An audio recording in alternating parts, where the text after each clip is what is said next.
like to convene a special meeting, work session for February the 15th, and call refer to Cindy, introduce Jeff Yates, and subject matter for the special meeting. Okay, thank you, commissioners. This is your first of your budget work sessions.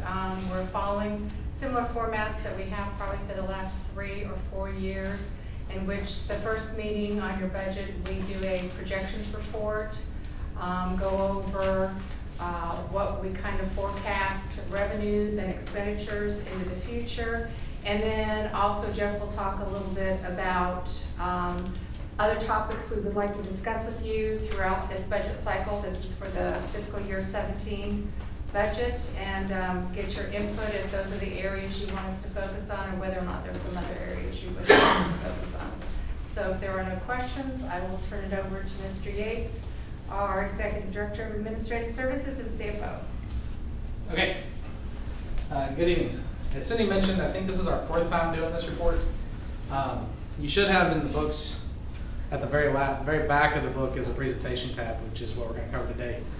For those at home, this will be on our website probably tomorrow, so they can get all this information, including the document. And we're not going to go through all of the information in the document. We're going to talk about some of the high points. As Cindy mentioned, this is something we have done.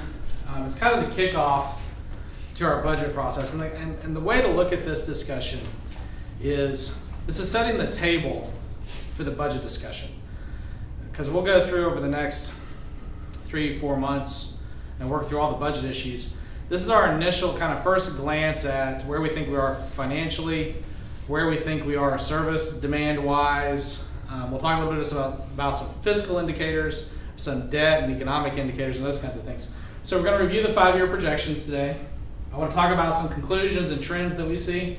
I want to talk about the budget focus areas and kind of then get your guidance as the board, if those are okay, if you want to talk about something else. Because if you remember, normally our process focuses around working on specific topics versus trying to cover the full wide range of everything in the budget, because the budget document itself is, I want to say, like 400 pages long from cover to cover. So we tend to try to work on specific areas and specific areas of concern.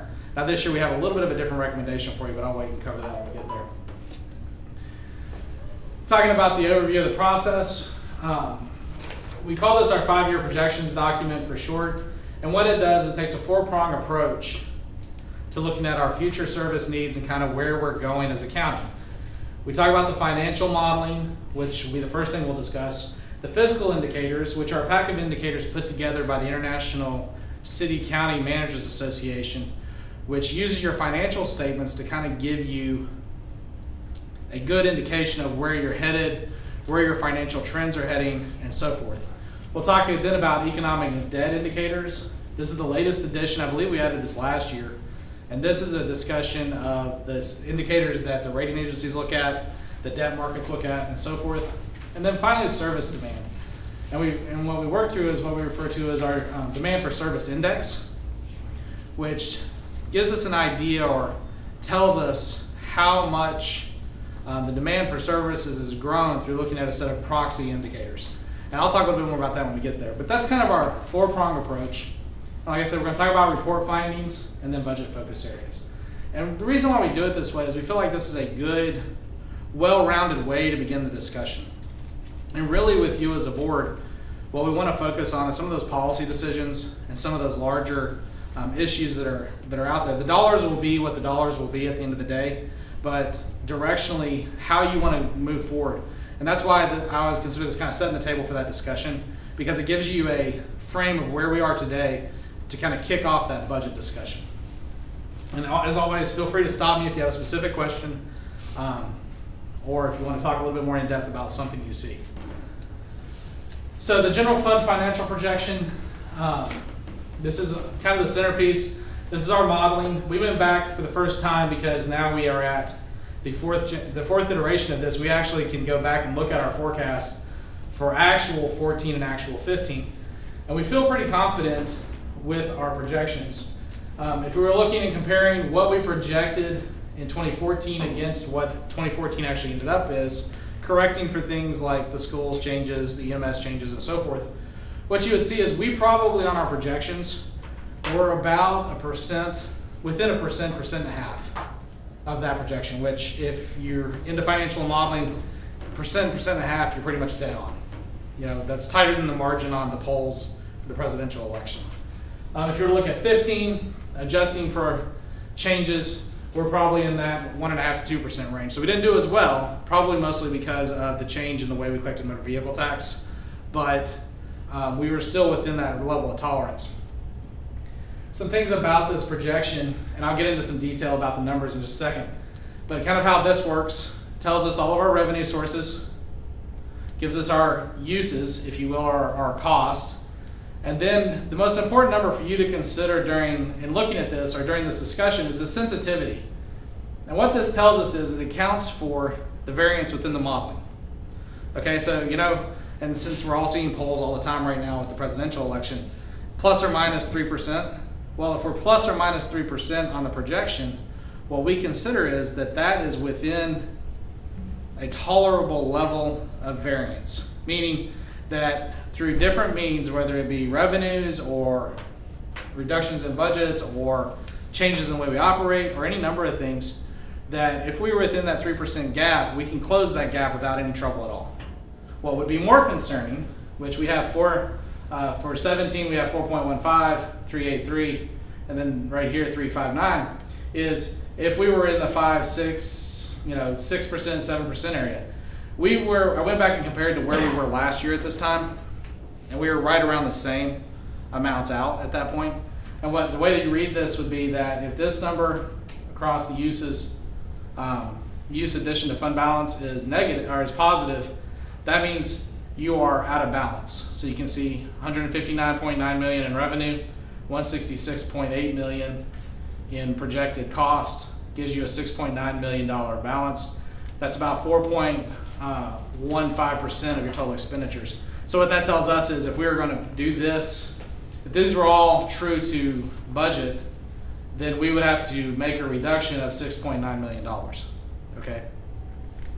So going back then, if this number right around here out into the future continues to be right around 3% or plus or minus, right around that 3% number, then we feel like that the future is substantially balanced. It's not structurally out of balance. Okay, because remember, the way projections work is that we are working from the revised budget for this year, and the further we get away from that, the more kind of out of focus it gets. And I kind of like it if you're on a trip and you're trying to go from here to Los Angeles.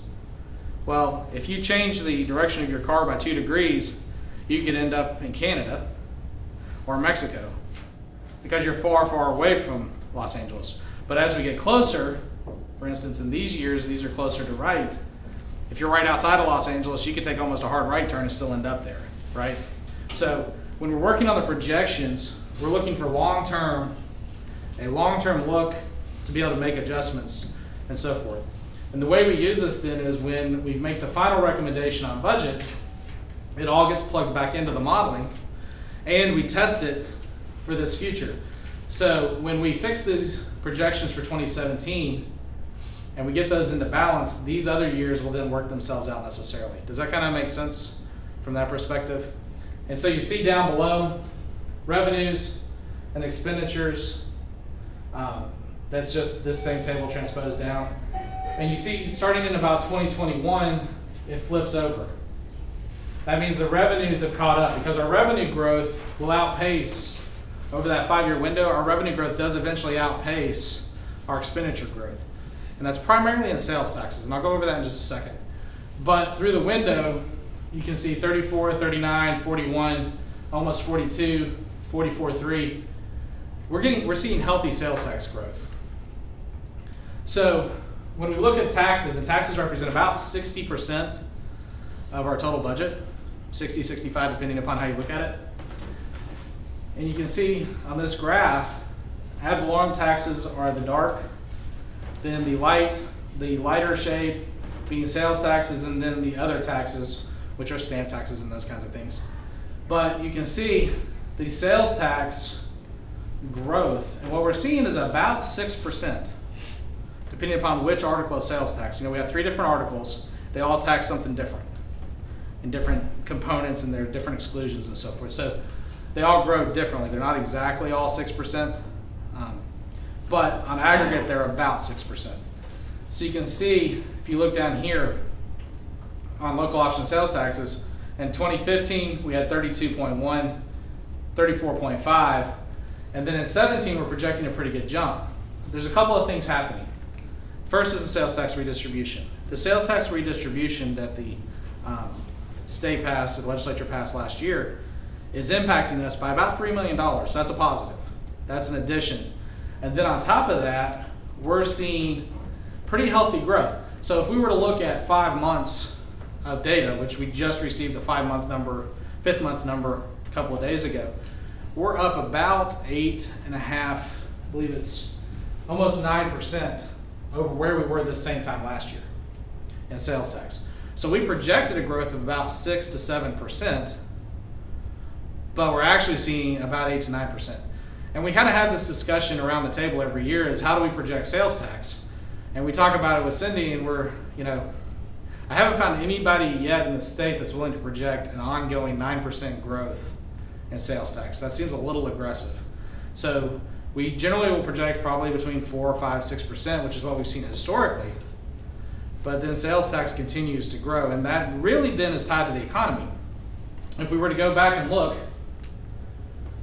you can see we were 29 million here in 2014. Well, that's really kind of the start of your economic recovery from a sales tax perspective. Keeping in mind that would have then covered 13, back into 13, and generally considered 2012, 2013 as the time frame when you started seeing the real economic recovery.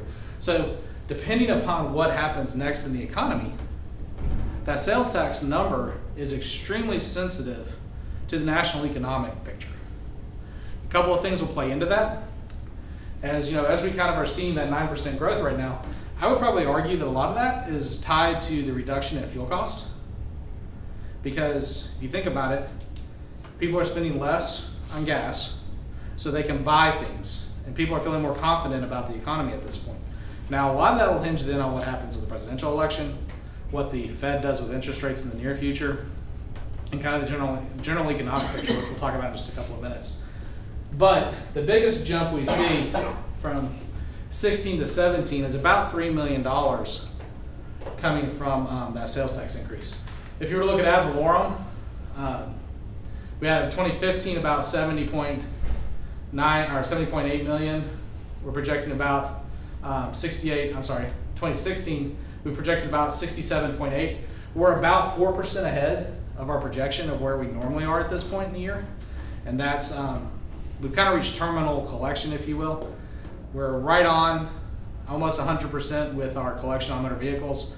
Van and his group in our tax office do a really good job with collections. We're right around 98.5% collections, which is just phenomenal from a collections perspective. So one of the interesting things which I want to kind of touch on going from 16 to 17 is new this year we have that builder's inventory exemption. And right now the application period, I think it's through the end of the month, is open for builders to apply for that exemption. And we haven't had a real good way to kind of estimate the impact of that. So I know what through, I think it was Wednesday of last week, John had about $120 million of value applied for in that program. And to kind of give you an idea, if you take $120 million of value, just at the current rates, it's about $550,000 impact to schools. And for the general fund, for county operations, about $350,000. So that's lost value that we normally would have had. So you would have seen this number would be up by right around $900,000 between 2016 and 2017. But we have taken that into account in our projections. Does that make sense? On the builder's inventory, do you all understand all of the implications and the timelines associated with the builder's inventory? I don't want to make assumptions. Okay. Sorry. That's okay. And for the public at home, Can you do it real quick for the public? Sure. The short answer is, if a builder builds a home, makes an improvement to property, and this is my understanding, so correct me if I'm incorrect, The builder builds a home, and if they can't sell that home, it's considered an inventory.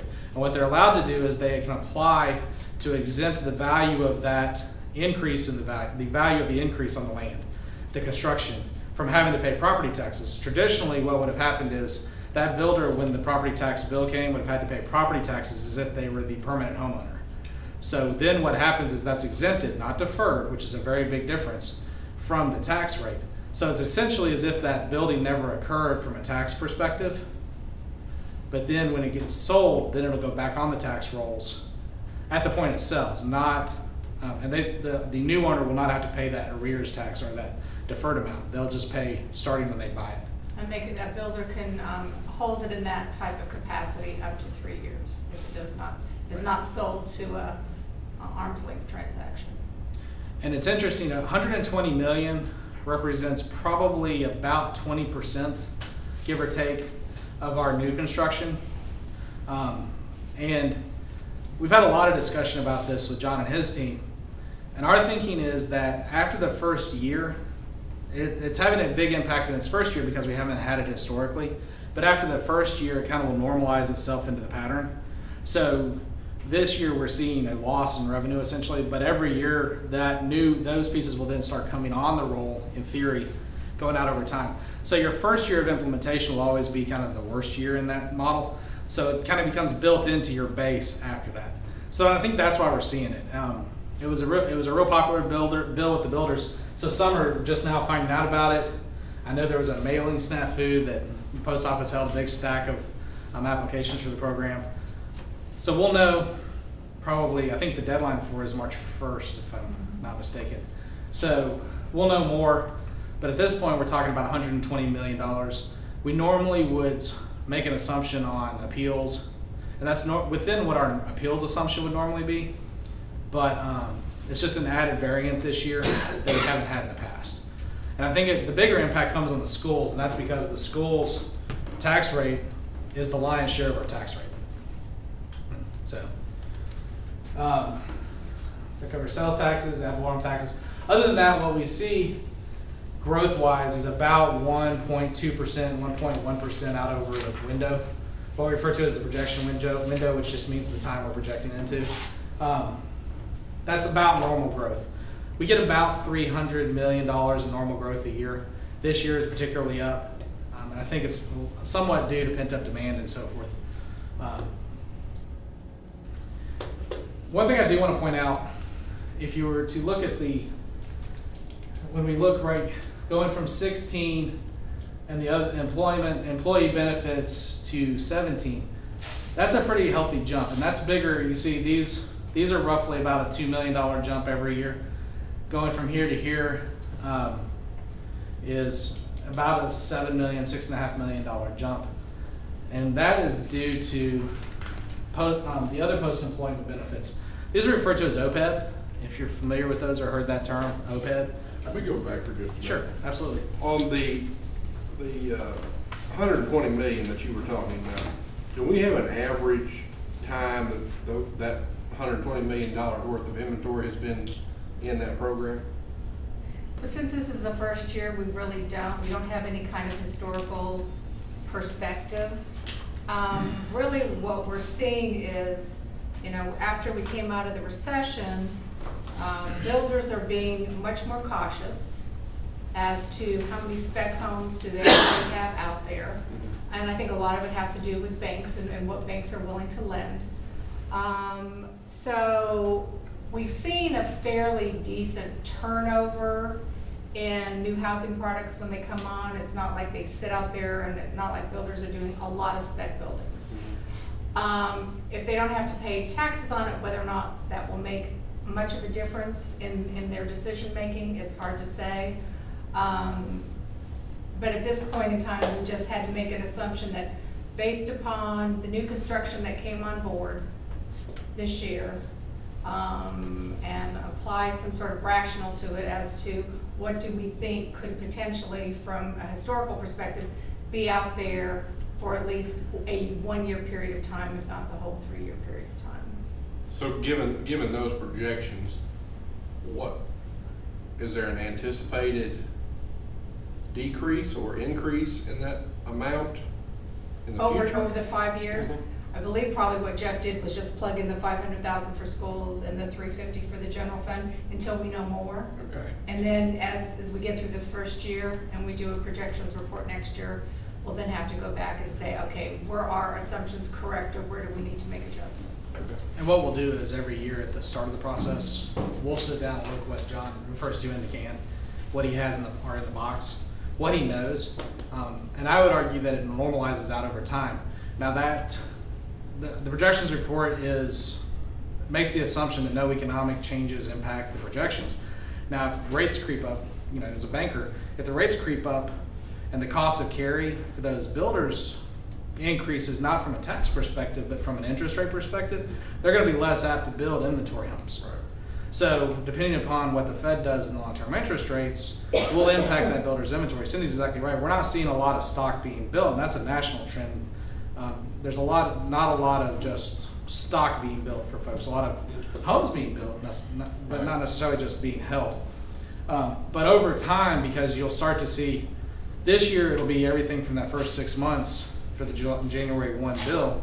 But then what you'll see is, I'd anticipate a level roll-off anew. So it'll always be that 120, not always, but it'll always be around that similar percentage of your new construction. Some will roll on, some will roll off, and you kind of have this. Now we'll have to evaluate that. Like Cindy said, we don't have any trends to go on. Right. I don't think it's a good way, without kind of having a couple of years to look at it, to have a good understanding. Now we are seeing where we've been historically about 350 million in new. This year, I think the last I heard we were about 530 $530 million in new. So that's good. That's what we want to see, and a lot of it's in value, not necessarily a number. So that means the new construction in the county is they're building to a higher standard, to a higher cost, not necessarily more permits going out. And I don't remember, I think I have a slide on building permits in here somewhere. I know it's on one of the tables. I don't think I have a slide on permits, but I can point it out. So going back to other post-employment benefits, what this represents then is, a couple of years ago, the Governmental Accounting Standards Board made us start accounting for, in our financial statements, the long-term liability of other post-employment benefits. And right now we have pension program, you have separation allowance, and then we have a retiree, mostly our post-employment benefit is a retiree medical plan. And what we had to start doing then was accounting for what the long-term impacts of that retiree health benefits plan would be. Because as those folks kind of roll off and they start to retire, that has a legacy cost to the county. And what this is similar to is corporations historically have had to account for that same thing. So these are the legacy costs, if you will, of our employees, non-pension related, okay? And what we've seen since 2010, and this is all based on an actuarial report we get every year for our audit, you can see that our liability kind of jumped up, and what we really want to look at is this funded ratio. So what this tells us is that in 2010, we were 2.6% funded, meaning that we had enough in our trust fund, not our 2.6% of what we needed to have in our trust fund, to pay that liability over a long term. Ideally, you want to be, I would argue this shouldn't necessarily be 100%, but it should probably be north of 80%. Because otherwise, what you end up doing is what we do now, is you cash flow fund those costs out of your everyday, your operating budget. So your cash flow, right now, you're cash flow funding the post-employment benefits, so retiree medical costs come right out of our budget. They're not coming out of a trust, which is kind of how our pension works, is we pay into a pension, and that pension fund then pays out to the retirees versus cutting a check every month to the pension, to the retiree. So as we look at this, you can see our funding liability is going down and our funded ratio is going up. And what you'll hear is, we refer to it as the ARC, the actuarially required contribution. So our actuary tells us then, if you were going to start to fully fund this program, what would the cost of that be? And where we start, not necessarily where we end up in our budget then, is we plugged in, for the purposes of this discussion, what our ARC would be. And that's about, I believe it's about $7 million. Or $6 million, I'm sorry. About $6 million increase in the cost of our other post-employment benefits. All with the aim of taking this number, trying to get to where this is a self-sufficient program, so we're only paying the required contributions in the future. This is a long-term, very long-term strategy, because this is a future liability. If you want to look at it like this is a future debt of the county that'll come due at some point. And by fully funding the ARC over time, or trying to get as close as we can, this puts us on surer footing going forward. Does that kind of make sense for everyone? So I'm not suggesting that we're going to end up there, because it's a pretty big bite to take between these 2 years. And I can tell you where we sit today, we're about $10 million out of balance, with requested budgets pretty much being wrapped up versus what we think we have in revenue. So we'll try to preserve through our budget discussions and through the recommended budget as much of that OPEB contribution as we can. But I wanted to show it to you, and that's why when we say we have a 4% variance, we can adjust things like that over time. The other number I want to point out to you, which we'll talk a little bit more about debt, is you can see the debt declining over time. Jeff, you got a quick question. You got about 4% growth in your employee compensation. What's driving that? Two things. Okay. Okay, I'm sorry, and I should have hit this. We always plug in for projections purposes 3% across the board growth, and that represents what we would expect to pay for a merit-based pay structure. I'm sorry, not merit, performance-based pay. But also, this is the third and final year of the deputy pay plan. Okay, so the biggest chunk of that for the general fund, it's about $1.5 million is what that pool would normally equate to, and then the sheriff's pay plan is probably about $600,000 or $700,000 as part of that. The reason we do it that way is we use a 3% just flat number into the future, because we know we're going to need some positions somewhere in the organization for projections purposes, and we know we're going to do something on compensation to keep up with, for employees and performance based and those kinds of things. So for our purposes here, we just kind of stagger and plug in the 3%. I didn't spend a lot of time on the assumptions. For health insurance, we're estimating like 8% growth over time, 3% on personnel. If we don't have a good number over history, we're using 2% inflationary growth on expenditure lines. So we feel like those are pretty good numbers, but that's kind of what's driving that compensation increase. The biggest chunk of that being the sheriff's, the implementation of the sheriff, then the That's a good thing. growth. Absolutely. And it's the third year, the commission 2 years ago started that program. So this is the end of that commitment, and we're of course not going to take it away. That's an ongoing, sustainable, long-term commitment. So it's absolutely positive, but it is baked into these numbers going forward. Does that answer your question? Yes, sir. And on the OPEB, the board will recall that we took actions 3 years ago, 2 years ago, with new employees and that to decrease our liability in the future. So that'll be a rolling number with that. Couple of things. We can actually end up higher than 31% depending on the activity. Right. An actuarial report takes into consideration multiple factors. It takes into consideration what your investments are doing. So all the actuarial reports that I saw over the last 2 or 3 years have been really negative because of the investments and the average life investment of the portfolio. It takes into the mortality of your benefited pool, so as people start to live longer and so forth. Plus it takes into account the age and longevity of your current staff, because again, this is a long-term liability. So all of our folks we have in our employment pool now who are eligible, it makes the assumption they get to retirement at some point and then they start to draw out of the pool. So all those factors go into the black box, and there's actuarial tables. I haven't even attempted to try to figure out the actuarial tables because they're just that complicated. But it takes, if you do this, then this, but it spits out the number at the end that gives us that 31%. So you're exactly right. If the market's picking up, it won't change it drastically, but it'll start to inch it up. If we make changes like Cindy said, and you change the eligible pool, then that changes it. If all of a sudden we start to live 10 years longer, that'll change it. So that's why I said, you may not get to 100%, because that's probably not realistic. You'll be always tweaking it. But if you get into that 80 to 90% range, for all intents and purposes, that's kind of fully funded. And luckily nobody has come out and said we have to fully fund that. Yes, sir. Having this liability funded at a higher rate, does that, I assume, that it has some bearing on our bond rating as well, does it not? Absolutely. What this would tell us is that as the higher this goes, the more stable you are as an organization, because this is a real liability sitting out there.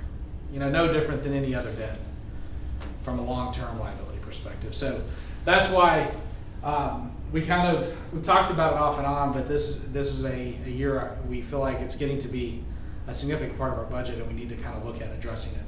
And even like I said, if it's not 100% of the arc, if it's some variation on that, moving in that direction signals to the market, signals to your employees that you're committed to being sure you take care of this liability over time. And in October, November, when we were up meeting with the rating agencies, this was a question that they asked, because a lot of local governments are only now starting to chip away a little bit at it. So. Or they just say, we can't do it, we're going to cash fund it. And what that in turn then does is it stresses your operating budget. So over the long haul, again, this is a 10, 20, 30 year investment, not something you're going to see great benefit in the next 3 or 4 years, but this is a long term, based on your direction to us is about attaining fiscal sustainability. This is a large step in that direction. Again, ideally we'd get to the arc, but sometimes it's not feasible. It just depends on kind of what everything else looks like in the budget. This is what I refer to as our capital effort. You'll see this slide a lot of times when I talk about water and sewer. This is how we're funding our capital over time. You'll see the blue bars at the top are PAYGO. And this is based on last year's adopted capital improvement program. And you'll see then the dark blue bars represent debt service.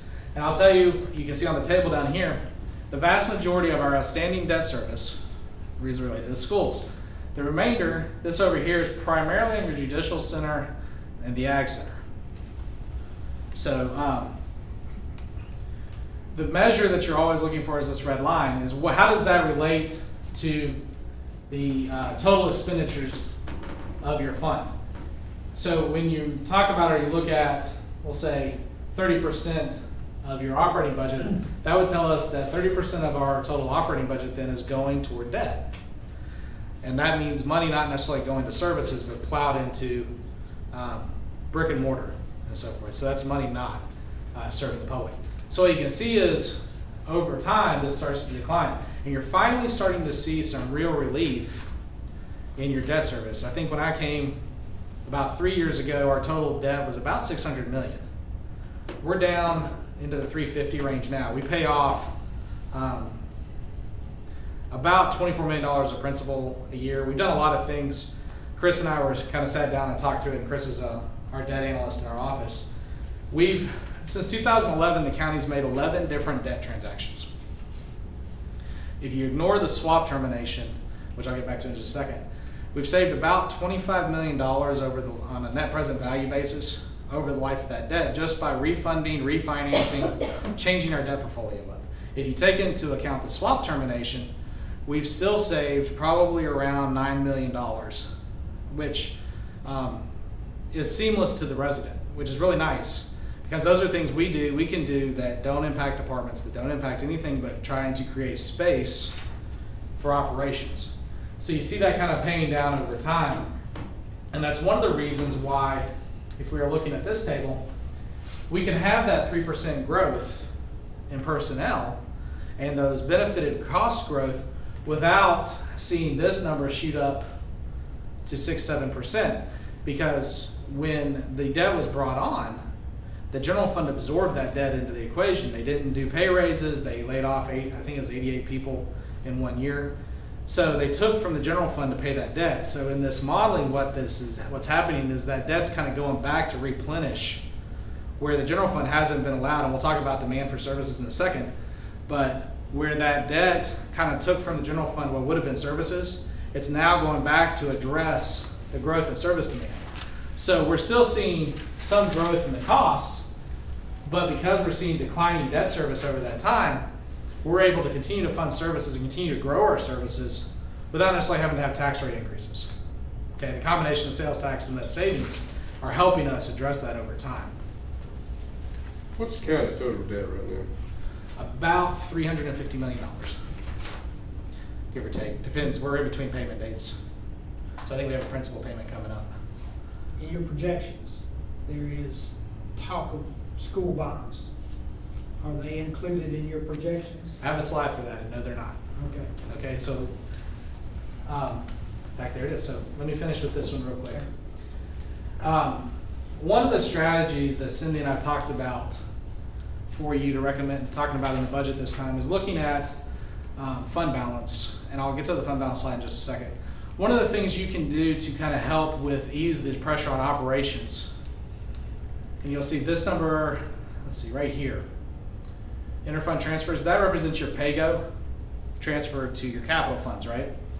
So one of the things you can do is instead of using ongoing operating revenue, because all these things generally, with the exception of about $250,000, are one-time in nature, it's a strategy to use savings from prior years to build capital projects such that you don't stress or you don't add to your ongoing base or use existing revenues, current revenues, but you use fund balance from prior years. So this will be one of the strategies we'll be looking at from a capital perspective, is what in our capital plan that's pay-go funded, not debt, but pay-go funded, does it make sense then to fund if we want to use fund balance? You know, last year you guys used $7 million for the human services building.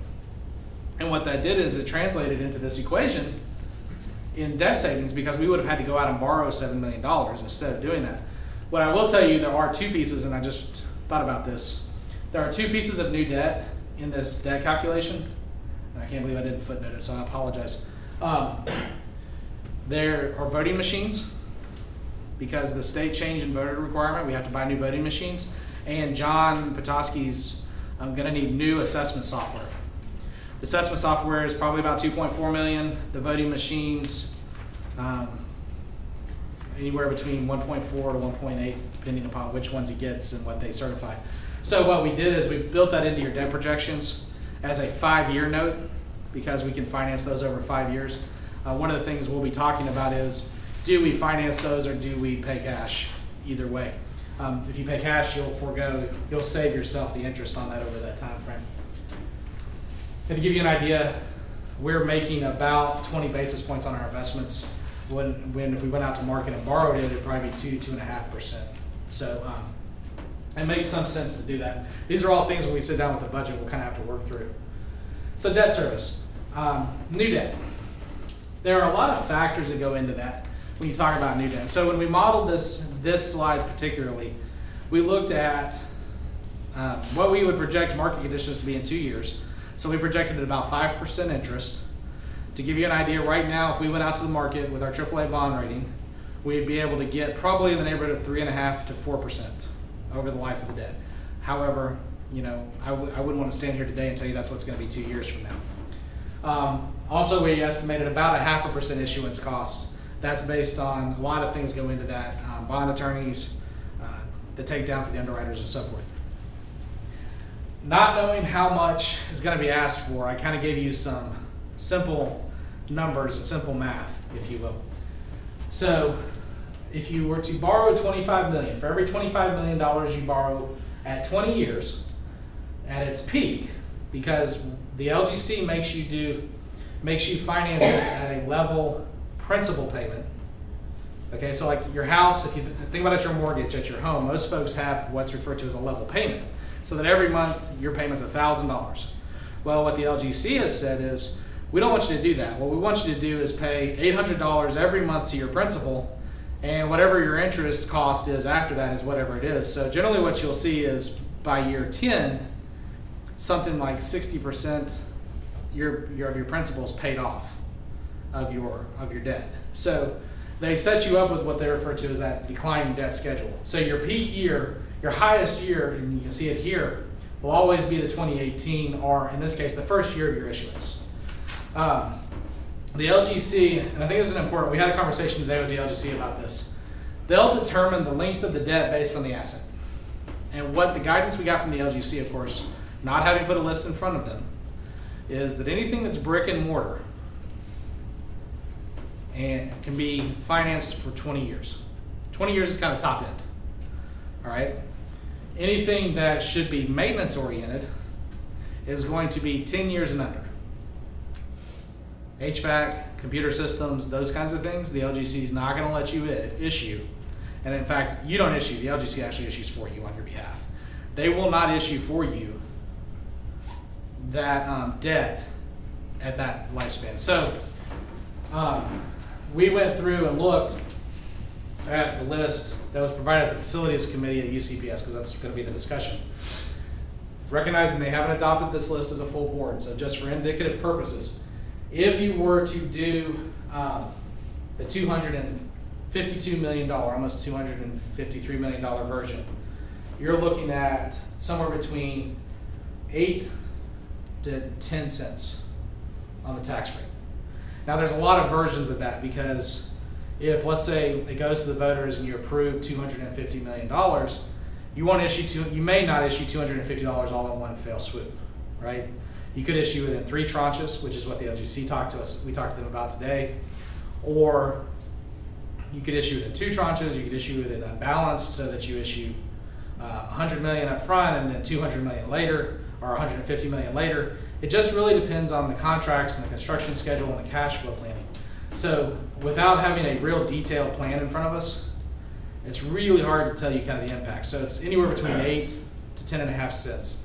And then the other thing that will impact that point is how we issue the debt, from the perspective of, if you do what we refer to as a debt sinking fund, such that, much like we've done on water rates, where you add a rate ahead of the issuance, so that instead of having that 2018 year, you say start with the 2020 year, but you go ahead and take some rate ahead of time, you can cut the peak off of the debt service.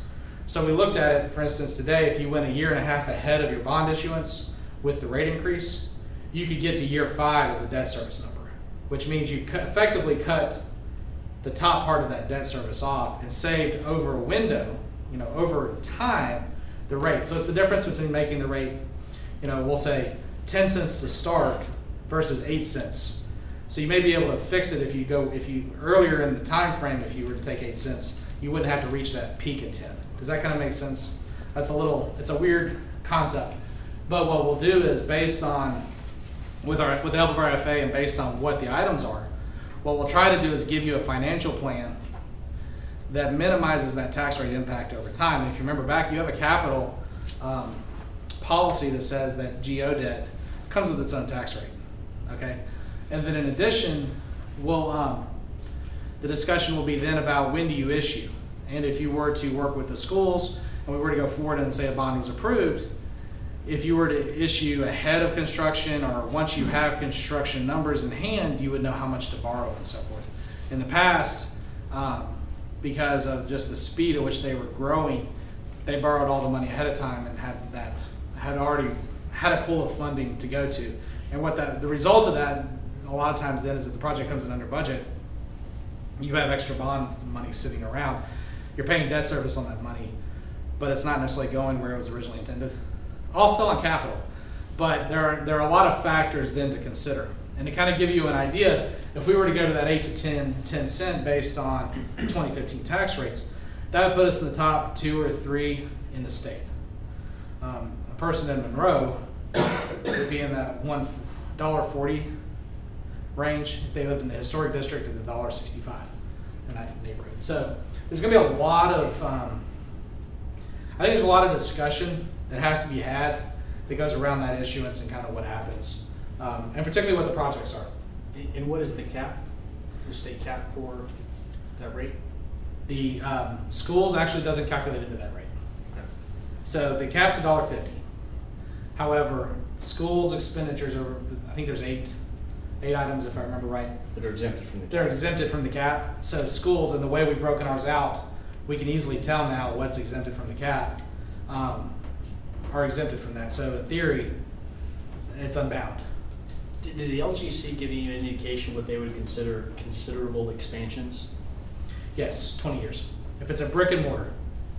But So- what you have in here is projects that are not new construction or considerable expansions. So what would be considered a considerable expansion?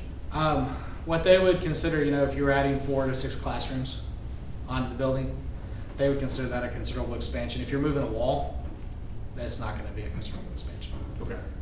Ceiling tiles, bathroom renovations. If you're doing a bones off, full renovation where you tear it down to the studs and put it back, the concept is asset life matching. So just like you wouldn't go out and buy a car and borrow 10 years on a car, because that car after year 6 really has no real value necessarily. You wouldn't want to borrow 20 years on a renovation. It's only going to buy you 8 years of serviceability. Do they take into account the original age of the core asset? They do. They run a lot of calculation, and again, not having enough detail, we just could go by the names and kind of what we know to be true about some of them. They said stadiums last a long time, so they were okay with 20 years on a stadium, for instance. So without having a real detail kind of discussion about what each of those things are, it's really hard for them to give us kind of detail. So we did broad strokes. Additional classrooms, fine. Ceiling tiles, carpet, HVAC, those kinds of things, not fine. Well, we've talked about the office expansion for the jail. Would that be a 20-year geo bump? Yes, I would say on our side, if you're looking at the office expansion of the jail, new library, material expansion to the Indian Trail Library,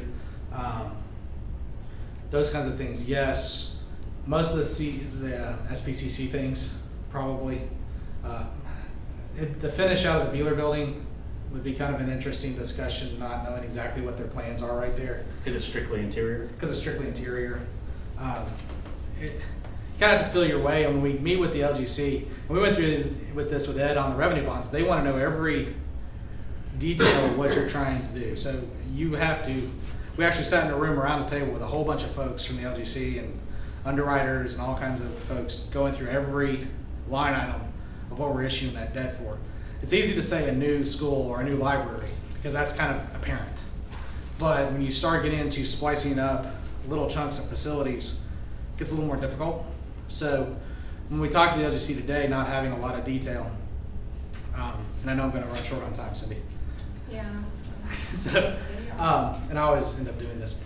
The not having that level of detail about it, it's really hard to say. That's why I kind of gave you these two numbers.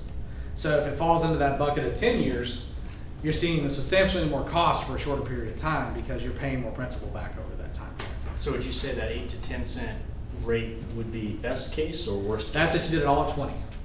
Assuming they did 250 million, 250. All 20 year. All 20 year, yeah. But we know that not all of it's 20-year. I wouldn't say that necessarily, not having enough detail about what they've given us. And, really, I think from a board perspective, you have to look at it kind of multi-pronged. Yeah, we're talking about the economics of it today. Just to kind of give you an idea, because I know you're getting asked, and I get asked the question, well, what does that mean in tax rate? But I think when you're dealing with the schools in particular, you really have to think through need, what the McKibben report tells us, coming the long-term economic impact out in the community, not necessarily just the tax rate impact. So I think there's a lot of factors that when we kind of meet with you, when we finally get a request, assuming they give a request and they give an indication they will, we'll kind of give you a frame to kind of look at it in that'll be deeper than just the financial impact. And but we this is certainly one of outline those. what that request needs to look like so that the request that we get will have enough detail to determine. We have not. If you would like us to on the capital side, I think that we can talk about that. Well, I And think kind of it give would them some only be guidance. fair to paint a clear picture to them what we expect so that we can properly analyze it so that we know what we're truly looking at versus, not telling them and getting something and then saying, well, you didn't give us what we need. Well, no, because we didn't tell you what we need. So I think it would be wise of us to go ahead and outline, what our expectations are. If the LGC makes you go through the process whether or not they're going to even accept a bond, or is this process gonna be done prior to going to the voters?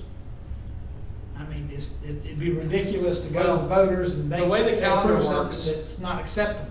The way the calendar works with the LGC is it happens before you go to the market. Okay, so you have a 6-year window from the time the voters approve a GO bond to the time you can issue.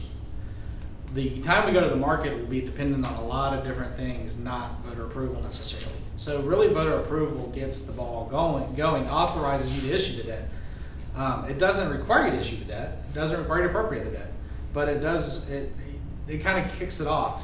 So going to the LGC, but the LGC has told us on GO bonds, they're a little bit more flexible because you're not securing it with an asset. The thing with water and sewer when you do a revenue bond is you're securing it with the revenues from the water system and even in some cases the asset. Or when we do certificates of participation, you're securing it with an asset. With a GO bond, you're putting the general tax pledge behind it. So other than they want you to do certain things, doing or not doing the GO, as long as you're within the voter approval and you're within their parameters, you can finance what makes sense from a financial perspective over time and amounts. But they're not going to tell you if it's approved by the voters not to issue it. They're just going to tell you how long you're allowed to issue it for. Does that kind of make sense? And we're retiring approximately 1 penny per year in debt service costs. Some fluctuation there, but approximately. Give or take, a penny's about 2.3 million. Over time grows to about 2.4. So, yes. And depending upon what year, because we have some weird debt still sitting out there that kind of, it's not all GO debt, or it's all GO, but it's not all level payment, and that kind of thing. So, does that kind of answer the questions on debt? And I'll be happy, once we get closer to kind of having that deeper discussion, I think there's a lot more to be discussed around it, but I wanted to put this in front because I keep getting these questions myself and I wanted to kind of give you a tool to answer it. General fund balance. Total fund balance is about 77.2 million. From that, the non-spendable amount restricted, this is for payables and so forth, and this is as of June 30, 2015.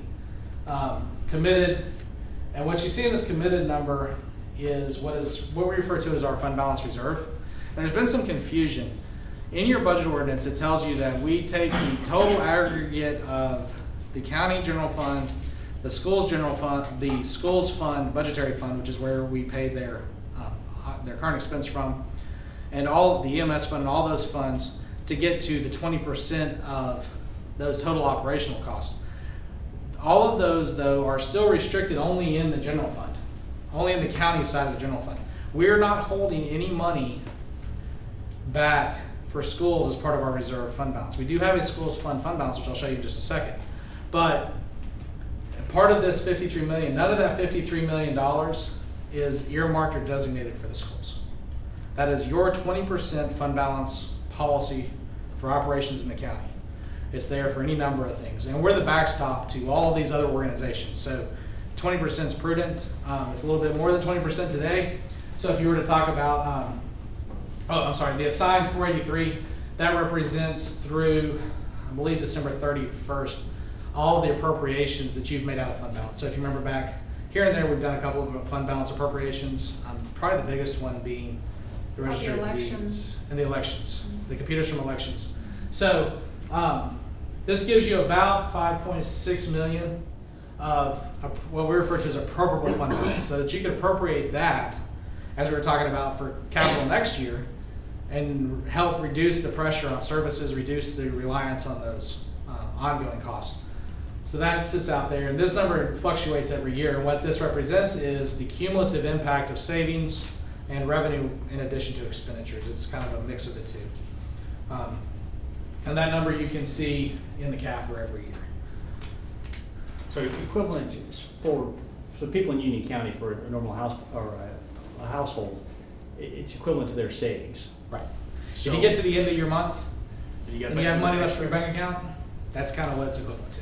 And our fund balance right now, worst case scenario, if we had to pay from the fund balance with no other revenue coming in, would last us approximately how many days?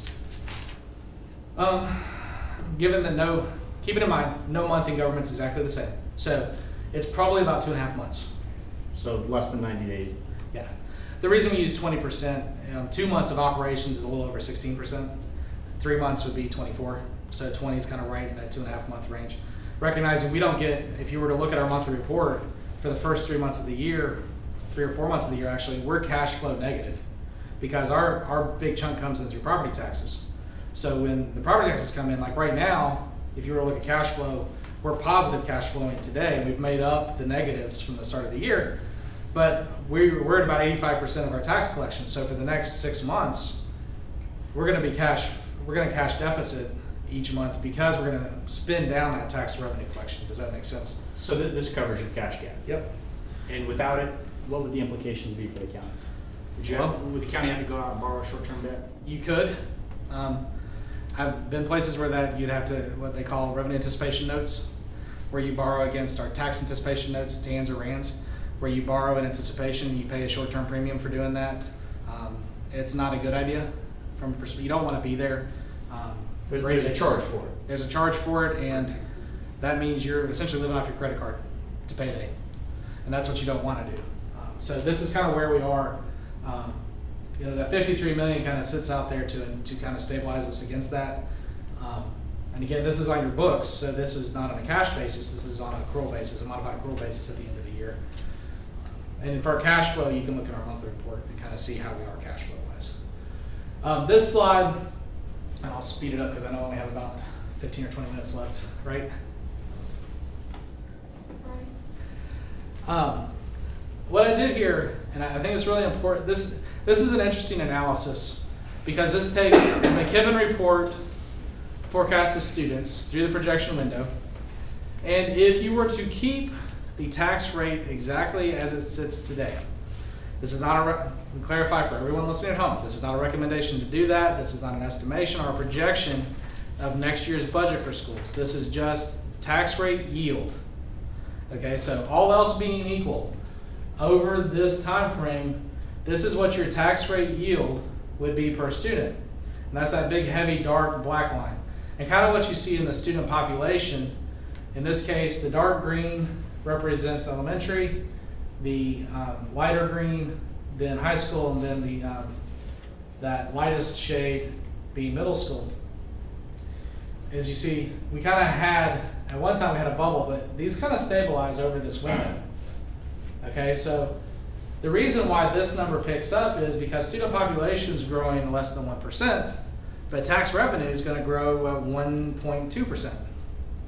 So if we're growing about twice tax revenue what we're growing student population, then necessarily your contribution per student or your tax rate yield per student is going to go up over that time.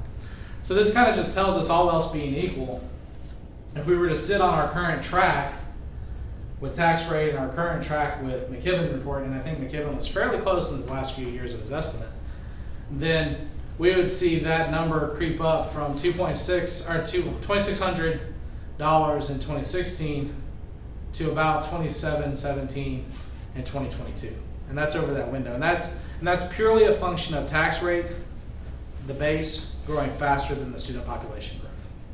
Okay. So this is kind of articulates that. Again, this is the tax rate yield, not necessarily a recommendation. So you can see it goes 2016, there's about 105.5 million. And I'll talk about how we got to 109 million in just a second. But you can see you go from 105, 109, and then 110, 112, and all the way down. So that's kind of the growth that tax rate, if it stayed at that current rate, would yield. The school's budgetary fund, now remember we have a bifurcated tax rate. So 45.72 cents of your tax rate is being segregated out and held for schools. They had a total fund balance at the start of the year of about $5 million. They had some restricted at 24.1, or 24,146. And then you have assigned. And what we did this last year is we said, there used to be this true-up concept in our original funding formula. That funding formula has been since suspended by the board. But what it said was that if the tax rate comes in higher than anticipated, schools, you get the benefit of that. That benefit then comes, in this case, will come during next budget year. So that 3.1 million down here, almost 3.2 million, we put that into the capital budget, and I believe we It was funded Ben Heights and the IP Yep. platform. the security cameras. Those two projects were about $3.2 million, and those were funded out of fund balance in the schools fund. So coming up in this next year, we expect to have at least 1.8 million. I would argue it's probably going to be more because we know our property taxes are coming in more. So it wouldn't shock me if it's right around that 3.1 number again. But what we'll do is this will be then available, including whatever you set that tax rate at in the future, to provide for the needs of the schools. So that's their share, if you will, of the pie from a fund balance perspective. So they could complete that Ben Heights project with what we have left over. You have the legislative authority to designate that money. Until we get their request, it's hard to tell. We'll look at it, we'll go through that same process of evaluating the projects, making recommendations. Ms. Boyd and Ms. Merrill said it would be about 3.5 million. That's what they said. So, The fund balance, though, helps us offset any potential increases due to the budget, the upcoming year. and we only want to use it on capital. And that becomes the other part is, your policy says one-time capital or debt reduction. And what we did last year is when we looked at it, remember we looked at the specific items they were looking at, we were able to, with the cash, do a couple of things. Using the fund balance, we were able to get all the identified items in their budget funded. Plus, you were able to reallocate some funding that was historically capital over to teacher pay increases. And I would anticipate that this year in the discussion, we'll go through a very similar process of evaluating the needs of the school system and the available resources and kind of make a recommendation to you, and then of course you'll deliberate that. For people at home watching, if they watch the video, the basis for that was because we can't guarantee this is ongoing funding, correct? Right. This is a one-time event that is available for the upcoming budget year, but we can't guarantee it's ongoing expense. And what you don't want to do is kind of take out of your savings to pay your light bill, because your light bill is still going to come due the next year or the next month. But if you used up all your savings on that, then you're kind of left, you created a permanent structural deficit. And that's why, when we look at it, we recommend you use your fund balance and the excess fund balance really on the capital or the debt side, because you're not creating a structural imbalance in doing that. And that's why we talked about PAYGO capital on the general fund side. That's one of the good uses of that additional funding above, because it reduces next year's requirement, but it also gets that out of the way, and it's one time in nature. I just want to touch real quick on EMS and fire tax, because we touched the other two tax rates. Your EMS rate at 263 yields, that's the yield over time. You see it's growing, they all grow about 1 to 1.2% over that same window. They all grow the same. Their starting point is a little different here and there, but they all grow roughly the same. And then the fire tax, this is the half-cent of the current rate. And I'll pause just real quick here for a second. This won't be this way when we get down to the budget time, because our process at this point is waiting to get all the VFD budgets in. We'll sit down, we're looking at, once we get all their budgets in and go through our meetings with them, we'll do an analysis back to you of what the impacts are of those budget requests within kind of the funding options that stakeholders group gave you, and kind of then we'll make a recommendation, and then you'll decide what that'll be. And several variants on that funding structure will necessarily change what this tax rate is. And there'll be a corresponding then change probably on the fire fee side as well. So there'll be an in-depth, you'll see when we get to our budget focus areas. The last focus area is recommended to be VFDs. So there'll be an in-depth discussion about that when we get there. But all else being equal, if you were to keep the half-cent, this is kind of how the half-cent grows over that window. Conclusions about just the financial aspects. Our growth will be moderate, and I think this is true. This is kind of our general philosophy, is if you contain your costs, then you have a long-term sustainable budget. If you can contain those operational impacts and those costs over time within kind of what your revenue growth will be under your current conditions, then you should be fine. Employee costs continue to rise. We talked about that with OPEB. Our debt service continues to decline and benefits the taxpayer. And then the establishment of those other tax rates will be based on assessment of need and costs, so EMS, fire, and so forth. The fiscal indicators, and I only have a couple of slides on these, so we'll move on through. A couple of the ones to look at. Long-term debt as a percentage of assessed value, you can see as through the window from 2009 to 2015, we went from about 2.1% down to about 1.134, and that's really strong. Cindy and I were having a conversation. We list liquidity ratio as a trend to be monitored. This, if it's lower than 1, you should really be concerned. If it's 1.5, you should probably be watching it. The reason why it's listed as a trend to be monitored is because over the last couple of years, you've kind of seen it go up and down a little bit. But 3.01, meaning we have 3 times liquidity of what we would term our liabilities, is really strong. And this is one of the reasons why we have a AAA. It's because as a county, we have a really strong financial position. Our fiscal indicators, generally speaking, the county, again, is strong. Revenue and expenditure trends are going in the right direction. You can see on our operating revenue per capita in constant dollars is continuing to rise.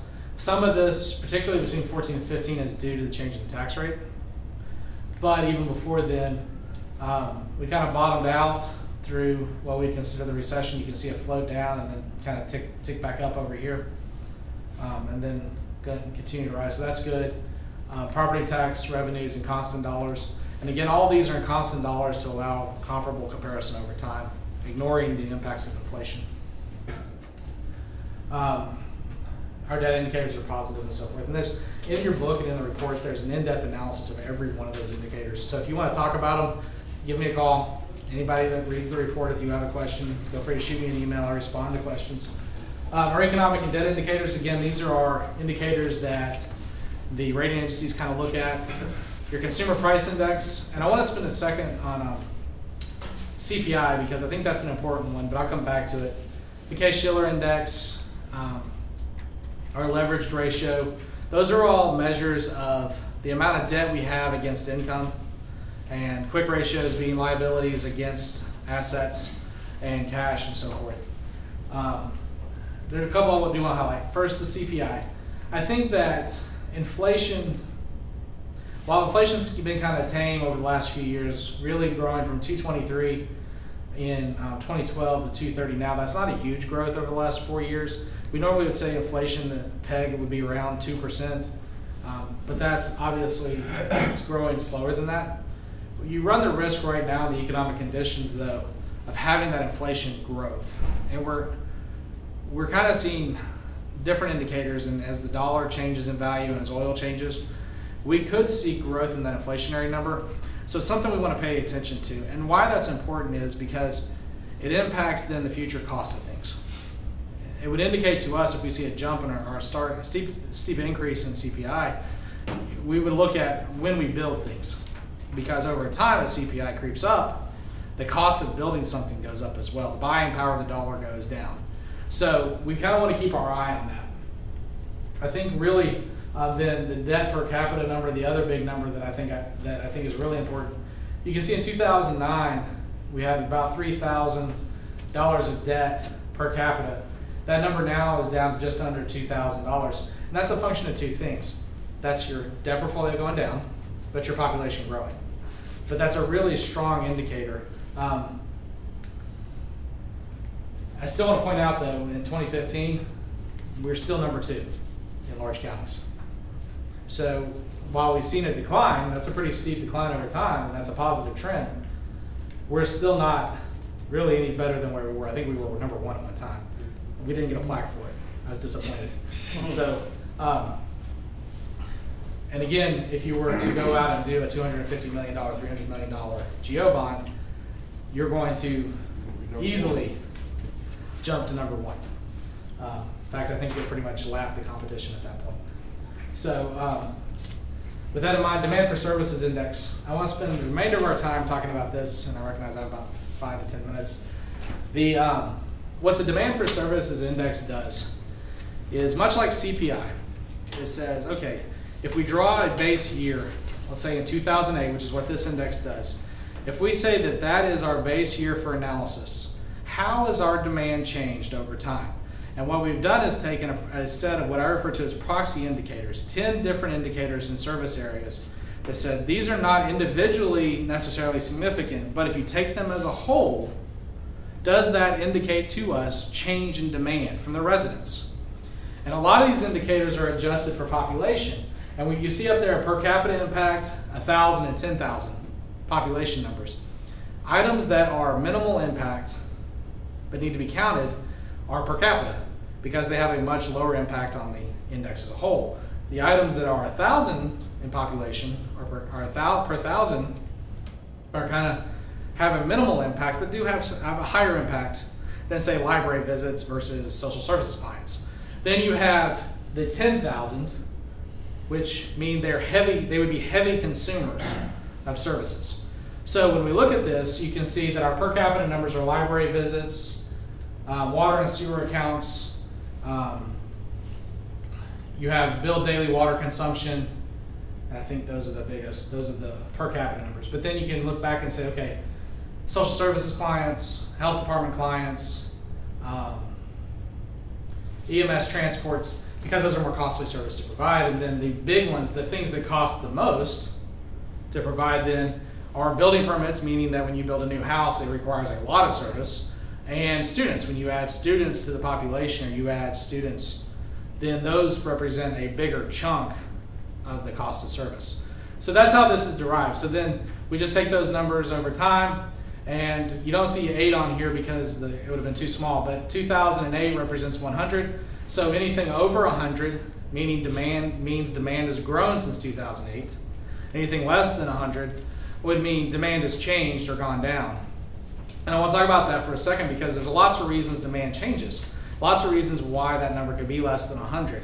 There's efficiency, meaning we're doing more with less, or changes in, like in the case of social services and the health department, changes in the way we count people.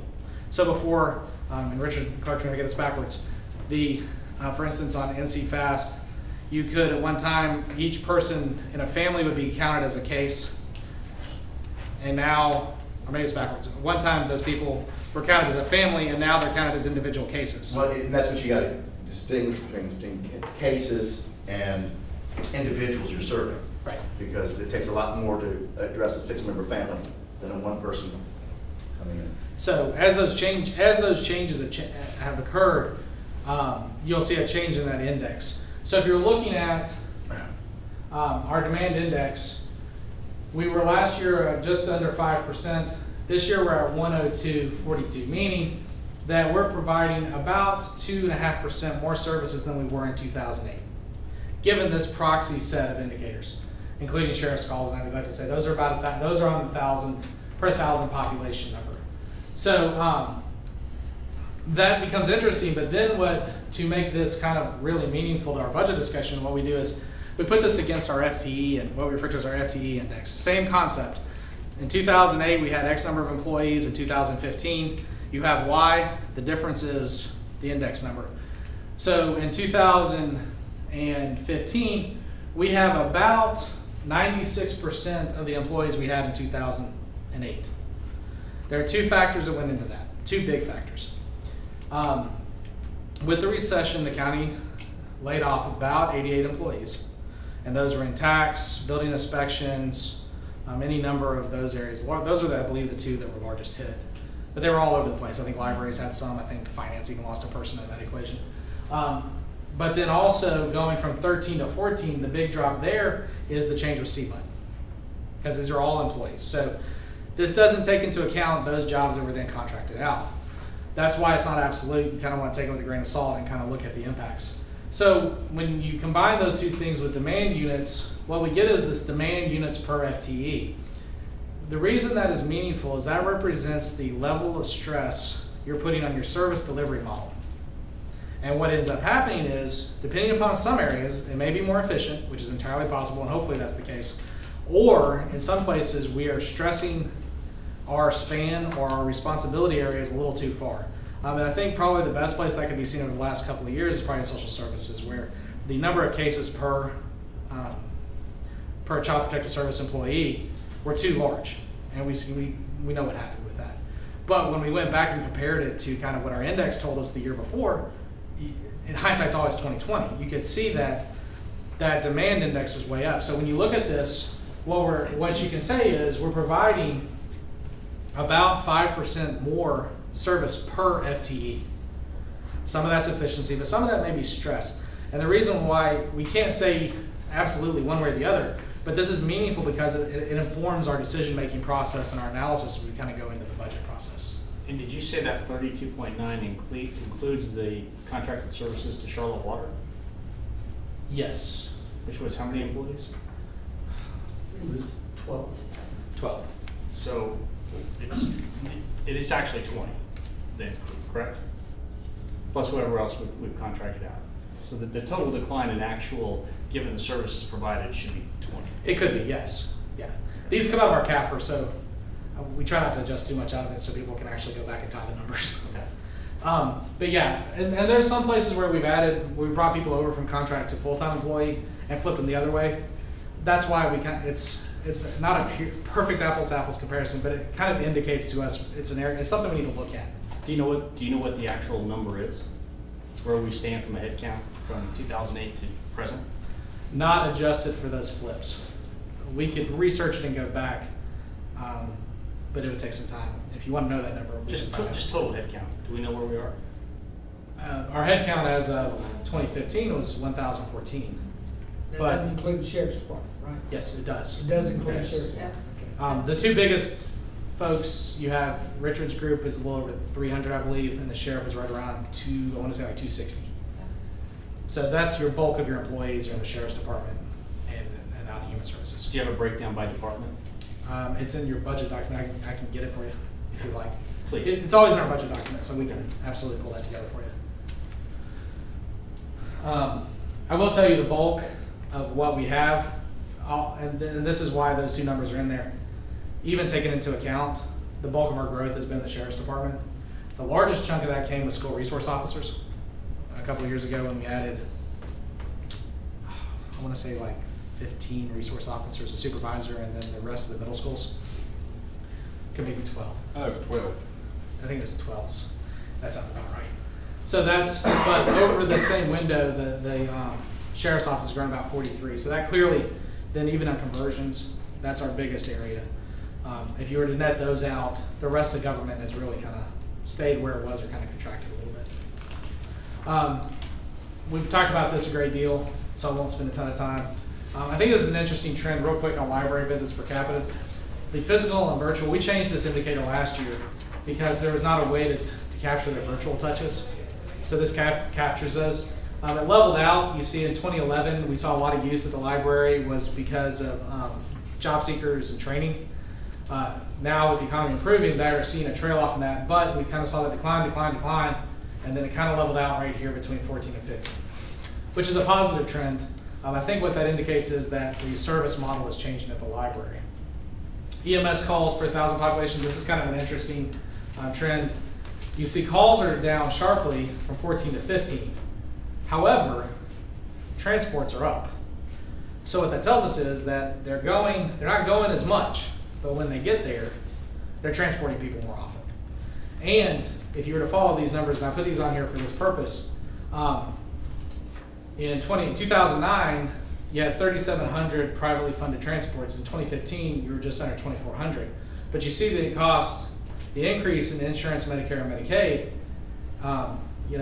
In Medicaid, for instance, you doubled, and for Medicare, you've gone up by just under 1,000, and here in insurance, you've gone up almost 2,300, and that is probably a direct result then of the Affordable Care Act. More people have insurance, more people are getting transported, cost is going up, and not all of those transports then are fully funding themselves from a cost perspective, and that's kind of why that's important. So the cost is going up for us. The cost is going up for you because the transport doesn't necessarily cover itself. Okay, is that, do we need to work with Carolina Healthcare maybe to see what's going on with that, to try to prevent some of that, or try to prevent some of those transports? You don't ever want to deny service in a medical situation. Right, So but a lot of is it something that's pushed, or is it something that just is happening? I think they transport if needed. And I would hesitate to put ourselves in a position where we ask them not to transport. So we'll have some conversations during budget time about the cost of transports and their number of transports that are going on. But I think this is an interesting trend to watch, particularly now that we're going to the second year of our contract with them and their performance metrics. So with that, I'll kind of move on. These are the findings. Really, the biggest concern I have in looking at this and talking with Cindy is paying real close attention to our FTE stress piece, because in certain areas, when you stress the FTE too far, it becomes problematic and it puts you at a higher risk for other incidents. So I think a lot of this is due to efficiency, but there are parts of that where we have employees that are beyond working all out all the time beyond what you should expect them to. And that leads to burnout, retention costs, and those other things. So this is just more indicative of areas where we may have deeper issues that we kind of want to pay attention to. Generally, our conclusions, I think the general fund is fine from a fiscally sustainable perspective. The big things coming up is how we fund EMS, the FDs, and the public schools.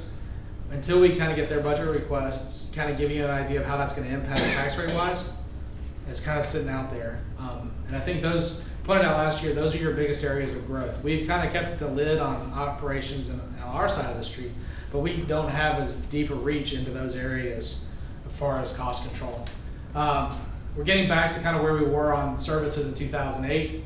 And building permits, I mentioned I did have, if you look, building permits per 10,000 population, we're kind of right where we were in 2008. So we're not seeing huge growth, because we're kind of, 2008 was trailing off into the recession, but we're kind of seeing a stabilized normal growth pattern.